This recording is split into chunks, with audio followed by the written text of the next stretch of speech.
Hey hi friends, welcome to our channel. இப்போ நம்ம எங்கே இருக்கோம் பார்த்தீங்கன்னா, நம்ம சொந்த ஊரான திருக்கோயிலில் தாங்க இருக்கிறோமே. நம்ம வீட்டில் தான் இருக்கோம். இன்றைக்கி என்ன விளாக்னு பார்த்தீங்கன்னா, நம்ம ரைடு ஒன்று கிளம்ப போகிறோம் நாளைக்கு. அதனால் வந்து திங்ஸ்லாம் எடுத்து வச்சுன்னு இருக்கேன். அந்த திங்ஸ் என்னெல்லாம் எடுத்து வைக்கிறேன்னு சொல்லிட்டு காட்டுறேன். அதுக்கப்புறம் வந்து பைக் ரெடி பண்ணியிருக்கேன்.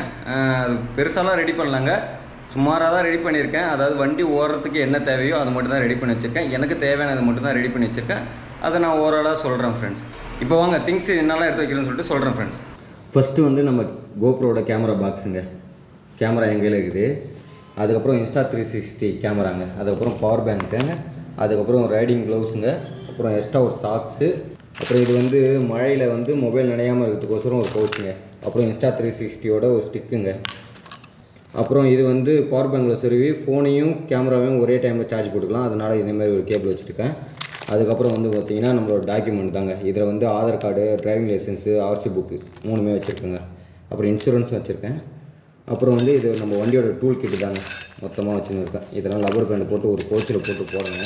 அதுக்கப்புறம் வந்து பார்த்திங்கன்னா இது வந்து நம்ம வண்டியில் ஃபிக்ஸ் பண்ணுறது, கேமரா வச்சு ஃப்ரண்ட் வியூ காட்டுறதுங்க.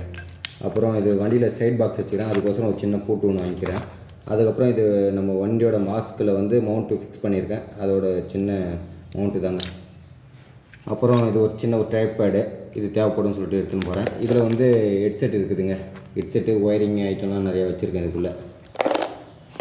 இது வந்து நம்மளோட கேமராவோட ஆக்சரிஸ் மொத்தமாக இருக்குது. சின்ன சின்ன மவுண்ட்டு, கிளாம்ப்பு, அதுமாதிரி நிறையா இருக்குது இதில். இது வந்து இந்த ரைடுக்கோசரம் வாங்கின ஒரு நோட்டுங்க. ரைடு பற்றின எல்லா டீட்டெயில்ஸும் எழுதுறதுக்கும், அதுக்கப்புறம் நமக்கு எவ்வளோ செலவாகுது அப்படின்னு சொல்லிட்டு எழுதுறதுக்கோசரம் வாங்கி வச்சுருக்கேன். இந்த மாதிரி போன ரைடுக்கும் ஒன்று வாங்கினேன், இதோ வாங்கியிருக்கேன் பாருங்கள். ஒரு நாள் தான் எழுதுனேன், அதுக்கப்புறம் விட்டுட்டேன். இப்போ 2 நோட்டு இருக்குது, 2 பேனா இருக்குது. அதை இங்கேயே வச்சுட்டு போயிட்டேன். அது இங்கே இருக்குதா இல்லை மிஸ் ஆகிடுச்சுன்னே தெரியாமல் இது ஒன்று வாங்கிட்டு வந்துட்டேங்க. அதுக்கப்புறம் இது வந்து போன ரைடில் வந்து ஊட்டியில் ஒருத்தங்க எனக்கு அன்பளிப்பாக கொடுத்தாங்க. அதை தாங்க வச்சுன்னு இருக்கேன். இது இந்த ரைடுக்கு எடுத்துன்னு போகலான்னு சொல்லிட்டு எடுத்துன்னு போகிறேங்க. இது வந்து ரெயின் கோட்டுங்க. நம்ம ரைடிங் ஜாக்கெட் போட்டு அது மேலே மழை பெஞ்சுன்னா ரெயின் கோட் போடுறதுக்கு ரெயின் கோட்டு. அதுக்கப்புறம் வந்து இது வந்து ஸ்டவ்வு, அப்புறம் கிச்சன் கிட்டு, அப்புறம் ஒரு சின்ன டம்ளரு. அதுக்கப்புறம் இது ஃபுல்லாகவே சக்கரை தாங்க இருக்குது. அப்புறம் இதை பார்த்தோன்னே யாரும் மாத்திரன்னு நினச்சிடாதீங்க, மாத்திரலாம் கிடையாது. இதுக்குள்ளே மெமரி கார்டு தாங்க போட்டு வச்சுருக்கேன். அது சின்னதாக இருக்கிறதால கீழே வந்து ரொம்ப மிஸ் ஆகிடுன்னு சொல்லிட்டு இந்த டப்பாவில் போட்டு சேஃப்டியாக போட்டு வச்சுருக்காங்க. அப்புறம் ஒரு 3 கேஸ் கேனுங்க. இந்த கேஸ் கேன்னு 2.5 இருக்குது. இது ஒன்று இருக்குது, இது ஒன்று, இது பாதி தான் இருக்குது. இதில் வந்து ஃபுல்லாகவே இருக்குதுங்க. மொத்தம் 2.5 தான் இருக்கும். அதுக்கப்புறம் நம்மளோட ட்ரெஸ்ஸஸ், இது வந்து ஒரு 5 டேஸ்க்கான ஒரு ட்ரெஸ்ஸஸ் வச்சுருக்கேன். 5 டேஸ் ட்ரெஸ்ஸஸ் வச்சுருக்கேன்னா 5 டேஸ் தான் இருப்பேன்னு கிடையாது, அதுக்கு மேலேயும் இருப்பேன். வாஷ் பண்ணி போடுற மாதிரி இருக்கும். அப்புறம் நம்மளோட பெட்ஷீட், இது நல்லா குளிர் தாங்க, அதனால் கொஞ்சம் இதாகவே நல்லா குஷனாகவே எடுத்துட்டேன். இந்த ட்ரெஸ் மட்டும் ஏன் மடிக்காமல் வச்சுருக்கேன் பார்த்தீங்கன்னா, இது தாங்க நாளைக்கு நான் போட்டுன்னு போகிறேன், அதனால் இப்படி வச்சுருக்கேன். அப்புறம் இந்த பேக் ஒன்று புதுசாக வாங்கியிருக்கேங்க. இந்த பேக் எதுக்காக வாங்கணும்னு பார்த்தீங்கன்னா, நான் போன ரைட்லாம் பார்த்தவங்களுக்கு தெரிஞ்சிருக்கும். ஒரு ஆக்சரோட பேக் தான் வச்சுன்னு இருப்பேன், ஹெல்மெட் பேக் தான் வச்சுன்னு இருப்பேன். அந்த ஹெல்மெட் பேக்லேயே எல்லாத்தையும் போட்டு என்னால் வச்சுருக்க முடியல. களைஞ்சி போய் ரொம்ப நிறையா கேமரா பாக்ஸ்லாம் டேமேஜ் ஆச்சு. அதனால் வந்துட்டு புதுசாக ஒரு டேங்க் பேக் வாங்கலான்னு பார்த்தேன். அது பட்ஜெட் வைஸ் ரொம்ப அதிகமாக இருக்கிறதுனால அது வாங்கலை. அது எவ்வளோனா பார்த்தீங்கன்னா, ரெய்னாக்ஸில் ஒரு டேங்க் பேக் வாங்கலான்னு பார்த்தேன். அது வந்து 3500 எவ்வளோ சம்திங் வந்தது. நம்மளால் அவ்வளோ கொடுத்து வாங்க முடியாது, நம்மளால் ட்ரிப்புக்கு போக முடியாதுன்னு சொல்லிட்டு அதுக்கப்புறம் ஒரு நார்மல் பேக்கே வாங்கிட்டேன். இது காஸ்ட் வந்து பார்த்திங்கன்னா 700 தாங்க வந்தது. அதுக்கப்புறம் பின்னாடி நம்மளோட ஷூ, பூட் வாங்கணும். லடாக் ரைடு போகிறதுக்குள்ளே எல்லாத்தையும் வாங்கிடணுங்க கம்ப்ளீட்டாக. ஒன்று வாங்கணும். இப்போ தான் ஒன்று வாங்கின்னு இருக்கேன். ஒரு ரைடுக்கும் ஒன்று அப்டேட் பண்ணியிருக்கேன். அதுக்கப்புறம் வந்து நம்மளோட ரைடிங் ஜாக்கெட்டு, அப்புறம் இந்த திங்ஸ் எல்லாத்தையுமே எடுத்து அதுக்குள்ளே தான் பேக் பண்ண போகிறோம். அதை பேக் பண்ணிட்டு வண்டியில் பின்னாடி வச்சு இந்த கயிறு போட்டு இறுக்கி கட்டின்னு போக வேண்டியதாங்க. டென்ட்டுங்க, இந்த பேக் கட்டின பிறகு மேலே இந்த டென்ட் வச்சு கட்டிவிடுவேன். அப்புறம் நம்மளோட ஹெல்மெட்டுங்க. இதை தாண்டி வேறு எதனா திங்ஸ் எடுத்துன்னு போகணும்னு பார்த்தீங்கன்னா, தாண்டி வேறு எதுவும் திங்ஸ் இல்லைங்க. ஏன்னா இன்னும் ஒன்று மறந்துட்டேன், சர்க்கரை எடுத்தோன்னா அதேமாரி இந்த வாட்டி வந்து கொஞ்சம் ஆயில் எடுத்துக்கணும். ஒரு சின்ன பாட்டிலில் வந்து ஆயில் எடுத்துக்கணுங்க. ஏன்னா போன ரைட்டில் ஆயில் இல்லாமல் என்னால் ஒரு ஆம்லேட்டுக்கோ ஆஃப் ஆயில் கூட போட்டு சாப்பிட முடியல. அதனால் இந்த வாட்டி கம்பல்சரி ஆயில் எடுத்துக்கணும். மற்றபடி வேறு எதனா மறந்துட்டுனா வேறு எதுவும் மறக்கலைங்க. சரி, ஓகேங்க. இதுக்கப்புறம் நான் பேக் பண்ணுறது வந்து நீங்கள் டைம் லேப்ஸில் பார்ப்பீங்க. பார்த்து முடித்தோடனே நான் வண்டியில் என்னென்னலாம் ரெடி பண்ணிக்கிறேன்னு சொல்லிட்டு, பெருசாக எதுவுமே வண்டியில் ரெடி பண்ணல. ஒரு சின்ன விஷயம் மட்டும் மாற்றியிருக்கேன். ஆமாம், மற்றது எல்லாமே வந்து வண்டி ஓடுறதுக்கோசரம் என்னெல்லாம் செய்யணுமோ அதை தான் பண்ணியிருக்கேன். வண்டியில் உள்ள வேலை மட்டும் தான் பார்த்துருக்கேன். வெளியெல்லாம் எதுவும் அவுட்ரெலாம் மாற்றலை, மாடிஃபைலாம் பண்ணல. லடாக்கில் மேபி மாடிஃபை பண்ணலாம். சரி ஓகேங்க, வாங்க நீங்கள் டைம் லாப்ஸில் வீடியோ பாருங்கள்.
ஃப்ரெண்ட்ஸ் வாங்க வண்டியில் என்னென்ன சேஞ்ச் பண்ணிக்கிறேன்னு சொல்லிட்டு 1 by 1 சொல்கிறேன். ஃபஸ்ட்டு வந்து ஃப்ரண்ட்லேருந்து சொல்கிறேன்.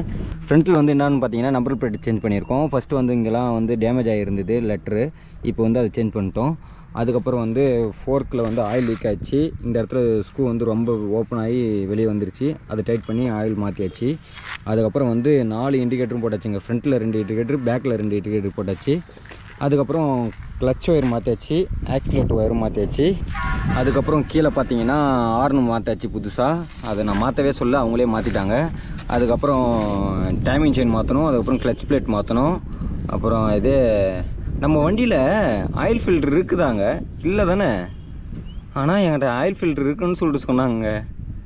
அது எனக்கு டவுட்டாகவே இருக்குது, இருக்கா இல்லைன்னு தெரியல. ஏன்னா எனக்கு அவ்வளோ வண்டியை பற்றி தெரியாது. இதில் எங்கேருந்து ஆயில் ஃபில்ட்ரு வரும் அப்படிங்கிற மாதிரி தான் எனக்கு இருந்தது. அதுக்கப்புறம் வந்து ஏர் ஃபில்ட்ரு மாற்றினாங்க.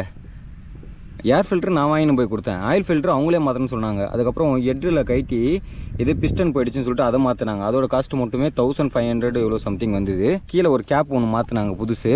இந்த சைடில் வந்து பார்த்தீங்கன்னா சைடு ஸ்டாண்டு வந்து ஓவராக சாயிற மாதிரி இருந்தது, அதை வந்து நேராக ஆக்க சொன்னேன். அதுக்கு என்ன பண்ணாங்கன்னா வெல்டிங் கடையில் போய்ட்டு இது ஓவராக ஹீட் பண்ணி அப்படியே மடக்கி நேராகிட்டாங்க சைடு ஸ்டாண்டை. இப்போ வந்து சைடு ஸ்டாண்டு வந்து பக்காவாக இருக்குதுங்க. அதுக்கப்புறம் சொல்ல மறந்துட்டேன், அப்புறம் ஆயில் மாற்றணும். அதுக்கப்புறம் பின்னாடி வந்து பார்த்திங்கன்னா பின்னாடி அதே 2 இண்டிகேட்ரு. அதுக்கப்புறம் வந்து வீல் அப்புறம் மாற்றணும். அதுக்கப்புறம் வந்து பிரேக் ஷூ மாற்றினாங்க.